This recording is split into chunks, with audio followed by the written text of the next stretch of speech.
एक और क्राइम, एक और आरोपी और एक और एनकाउंटर।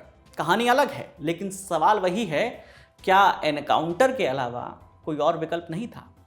उत्तर प्रदेश, वो राज्य जहां के लॉ एंड ऑर्डर में दो शब्द सिग्नेचर की तरह जुड़ गए हैं, बुलडोजर और एनकाउंटर। दोनों ही कार्रवाई के विवादित तरीके, दोनों ही तरीकों में अदालती प्रक्रिया को बाईपास करके न्याय देने का प्रशासन का अपना दावा। बुलडोजर कार्रवाई की खबरों की स्ट्रीक के बाद अब यूपी से फिर से एक एनकाउंटर की खबर आई है, जिससे फिर वही सवाल खड़े हो गए हैं। ये खबर है मंगेश यादव का एनकाउंटर में मरने वाले मंगेश की जाति पर भी राजनीति हुई। केस अब लगातार पेचीदा होता जा रहा है। क्यों मामले की मैजिस्ट्रियल जांच के आदेश हुए हैं? अखिलेश यादव ने मृतक मंगेश के करीबी से फोन पर क्या बात की? पूर्व बीजेपी सांसद ब्रजभूषण सिंह ने इस तरह के एनकाउंटर पर क्या आरोप लगा दिए और एनकाउंटर करने वाले डीएसपी डीके शाही क्यों विवादों में घिरे हैं? मामले से जुड़ी सारी अपडेट आपको देंगे, पर शुरुआत मामले की जानकारी से करते हैं। 28 अगस्त को उत्तर प्रदेश के सुल्तानपुर में एक लूट हुई। ये लूट सुल्तानपुर के मेजरगंज इलाके में भरत सोनी की सर्राफा की दुकान पर हुई थी। दोपहर 12 बजे के आसपास दुकान में कुछ हथियारबंद नकाबपोश दाखिल हुए। हथियार के बल पर इन 12 नकाबपोश डकैतों ने दुकान को अपने कब्जे में ले लिया और फिर तेजी से उसे लूटने लगे। 4 मिनट में 1.5 करोड़ रुपए की लूट पूरी की और वो लोग वहां से बैग अपना भरा और वहां से ज्वेलरी भरा बैग लेकर फरार हो गए। फिर पुलिस में हुई एफआईआर। 2 सितंबर को पुलिस ने अमेठी जिले के रहने वाले 3 आरोपियों सचिन सिंह, पुष्पेंद्र सिंह और त्रिभुवन उर्फ लाला हरिजन को गिरफ्तार कर लिया। एक अन्य आरोपी विपिन सिंह ने 4 सितंबर को सरेंडर कर दिया। मामले में एक आरोप मंगेश यादव पर भी था। मंगेश और उसके एक साथी को पकड़ने के लिए पुलिस और एसटीएफ की टीम 5 सितंबर को निकली। फिर पता चला कि आरोपी जब उन्हें मिला तो भागने लगा। भागते भागते उसने कथित रूप से पुलिस पर फायरिंग कर दी, जिसके बाद दोनों छोर से मुठभेड़ यानी एनकाउंटर शुरू हुआ। एनकाउंटर में आरोपी मंगेश को गोली लग गई। उसे फिर अस्पताल ले जाया गया, लेकिन रास्ते में ही उसकी मौत हो गई, जबकि मंगेश का साथी मौके से फरार हो गया। पुलिस ने मंगेश पर 1 लाख रुपए का इनाम भी घोषित कर रखा था। एसटीएफ ने मंगेश के एनकाउंटर के बाद उसके पास से 32 बोर की पिस्टल, 315 बोर का तमंचा, बाइक और लूटे गए जेवर बरामद किए हैं। मंगेश के पिता ने कहा कि उनका बेटा बेकसूर था और पुलिस ने उसे अकेला पाकर गोली मार दी। वहीं आज तक के संतोष शर्मा की रिपोर्ट के मुताबिक मंगेश पर जौनपुर, सुल्तानपुर, प्रतापगढ़ जैसे तमाम जिलों में चोरी, लूट, डकैती जैसे संगीन अपराधों के कई मुकदमे दर्ज थे। 2022 में सुल्तानपुर पुलिस ने मंगेश यादव पर गैंगस्टर एक्ट का मुकदमा भी दर्ज किया था। एनकाउंटर में मौत की खबर मिलने के बाद अखिलेश यादव ने क्या कहा और सरकार ने किस तरह उन बातों का जवाब दिया, इस पर हमने एक अलग से वीडियो किया है, जिसका लिंक आपको डिस्क्रिप्शन बॉक्स में मिल जाएगा। फिलहाल आपको इस मामले पर अखिलेश यादव का जो ताज़ा पोस्ट है उससे रूबरू करवाते हैं। 7 सितंबर की शाम करीब 4:45 बजे अखिलेश यादव ने सोशल मीडिया प्लेटफॉर्म एक्स पर एक वीडियो पोस्ट किया। ये वीडियो मृतक मंगेश की बहन प्रिंसी यादव का था, जिसमें वो रो रो कर मीडिया से बात कर रही है। प्रिंसी ने बताया कि जिस दिन उसके भाई का एनकाउंटर हुआ उस दिन क्या क्या हुआ था, कैसे पुलिस उनके घर आई थी और किस तरह मंगेश को लेकर गई। प्रिंसी ने यह दावा भी किया कि जब पुलिस आई थी तब उनके घर पर कुछ भी गैर कानूनी नहीं मिला था। प्रिंसी ने यह आरोप लगाया कि मेरे भाई मंगेश की हत्या पुलिस ने इसलिए की क्योंकि हम लोग यादव हैं। अखिलेश यादव ने इस वीडियो को शेयर करते हुए लिखा कि इस बच्ची के आंसुओं की गवाही के आधार पर कोर्ट और मानवाधिकार आयोग से तुरंत एक्टिव होने का आग्रह है। सत्ताधारियों और उनके समर्थकों व नाजायज कामों में लिप्त बीजेपी सरकार के अधिकारियों की अंतरात्मा से भी आग्रह है कि अगर उनके अंदर दिल बचा है और थोड़ी भी संवेदनशीलता बची है तो वो भी इस बच्ची के दुख दर्द को अपने परिवार की किसी बच्ची का दुख दर्द समझकर इस आंसू से भरे व्यथा विलाप पर संज्ञान ले। इसके अलावा सपा प्रमुख अखिलेश यादव ने 7 सितंबर को ही सुबह करीब 9:30 बजे एक और वीडियो पोस्ट किया था। ये वीडियो उस सराफा दुकान के मालिक का है जिसके यहाँ लूट हुई। उस वीडियो में दुकानदार स्थानीय पत्रकार से बातचीत करते हुए कह रहा है कि पुलिस ने जो माल बरामद किया है वो लूटे हुए माल का 10% भी नहीं है। लूटे गए माल में सोना ज्यादा था मगर पुलिस ने सोना लौटाया नहीं। वीडियो के साथ अखिलेश यादव ने लिखा कि सवाल ये है कि लुटेरों से लूट का माल किसने लूट लिया? जब सब पकड़े गए तो फिर सोना किसके खजाने में जाकर जमा हो गया? कहीं ऐसा तो नहीं जो लुटेरे बनकर गए वो किसी के प्रतिनिधि थे? सवाल गंभीर है। अखिलेश के सवालों पर बीजेपी का जवाब भी सुन लीजिए। अखिलेश यादव जी हर प्रकार के प्रयत्न कर रहे हैं कि कैसे बदमाश अपराधी मंगेश यादव का बचाव किया जा सके। अब वो लूट के माल पर सवाल उठा रहे हैं। अरे भाई, अभी अपराधी सारे गिरफ्तार नहीं हुए हैं, कुछ अपराधी अभी बाकी हैं। वो अपराधी भी आपके अगर संपर्क में हो अखिलेश जी, तो उन्हें बता दीजिए सरेंडर कर दें, लूट का माल वापस कर दें, वरना कहीं मुठभेड़ हो जाएगी तो फिर आप छाती पीटने लगेंगे, आंसू बहाने लगेंगे, अपराधियों पर कार्रवाई होगी तो आपको दर्द होने लगेगा, फिर आप पुलिसकर्मियों की चप्पल देखने लगेंगे कि पुलिसकर्मी चप्पल पहन के कैसे भागे थे।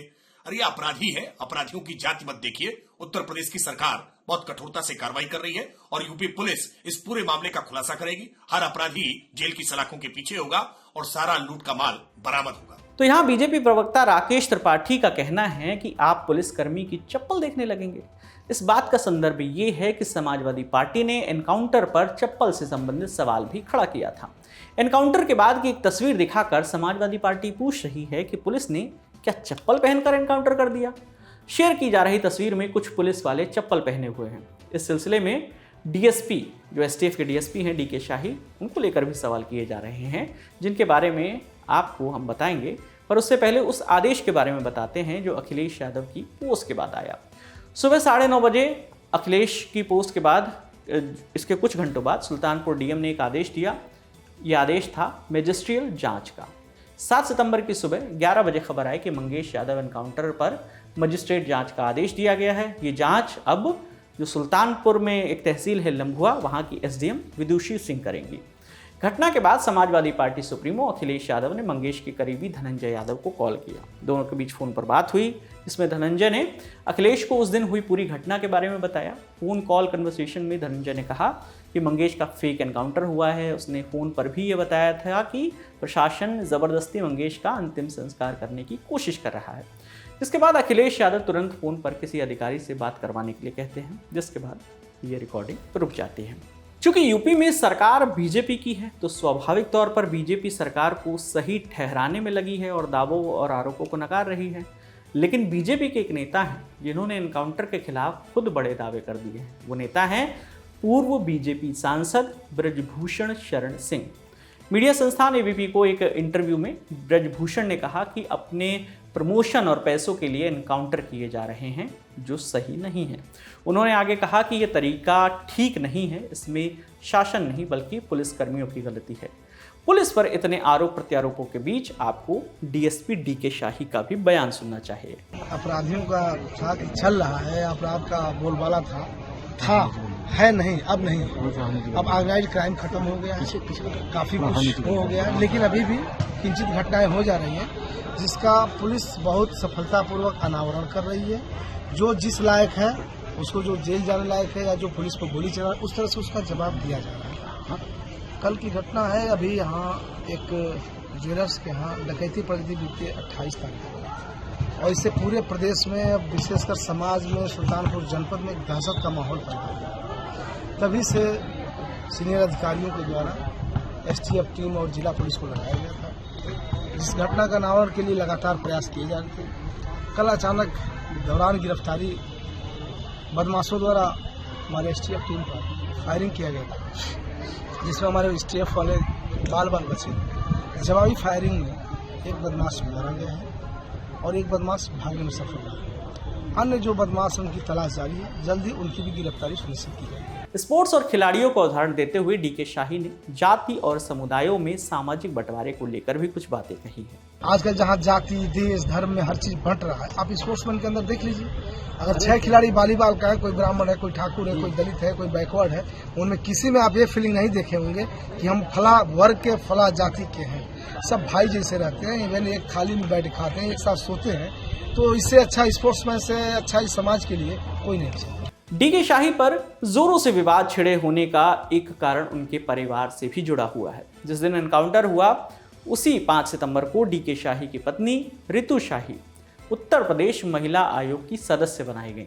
रितु शाही बीजेपी में भी सक्रिय हैं। वो पहले से गोरखपुर क्षेत्र में बीजेपी महिला मोर्चा की क्षेत्रीय कोषाध्यक्ष भी हैं। हालांकि महिला आयोग में उनकी नियुक्ति एनकाउंटर की खबर आने से पहले हो गई थी, लेकिन डीके शाही के परिवार का पॉलिटिकल कनेक्शन और भी राजनीतिक वाद विवादों को दावत दे रहा है।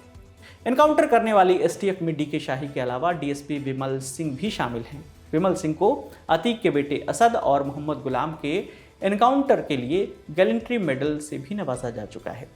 मंगेश यादव एनकाउंटर मामले में एक अन्य आरोपी विपिन सिंह भी चर्चा में है। दावा किया जा रहा है कि विपिन सिंह ज्यादा खतरनाक क्रिमिनल है, लेकिन उसका एनकाउंटर नहीं किया गया, जबकि मंगेश यादव का एनकाउंटर कर दिया गया। यहां पर एक बात और बताना जरूरी है कि लूट के मुख्य आरोपी विपिन सिंह ने 4 सितंबर को रायबरेली कोर्ट में सरेंडर कर दिया था। विपिन के ऊपर गुजरात से लेकर उत्तर प्रदेश तक कई आपराधिक मामले दर्ज हैं। अकेले यूपी में 8 जिलों में लूट, डकैती, चोरी, हत्या जैसे 36 मामलों में विपिन नामजद आरोपी है। इनमें से 7 मुकदमे आर्म्स एक्ट के तहत दर्ज हैं। वहीं अगर मंगेश का ट्रैक रिकॉर्ड देखें तो जितने मुकदमे विपिन पर सिर्फ आर्म्स एक्ट के तहत हैं, मंगेश पर उतने ही मुकदमे टोटल दर्ज है। यानी मंगेश कुल 7 आपराधिक मामलों में आरोपी था। इनमें से एक भी केस आर्म्स एक्ट के तहत नहीं था। तो आगे इस मामले में जो भी अपडेट आएगा हम आप तक यूं पहुंचाते रहेंगे। आपके इस मुद्दे पर जो भी राय है आप हमें कमेंट सेक्शन में जरूर बताइएगा। आपके लिए तमाम जानकारी लेकर आए थे हमारे साथी शेख नावेद। मेरा नाम है विकास वर्मा। देखते रहिए दी लैंड टॉप। शुक्रिया।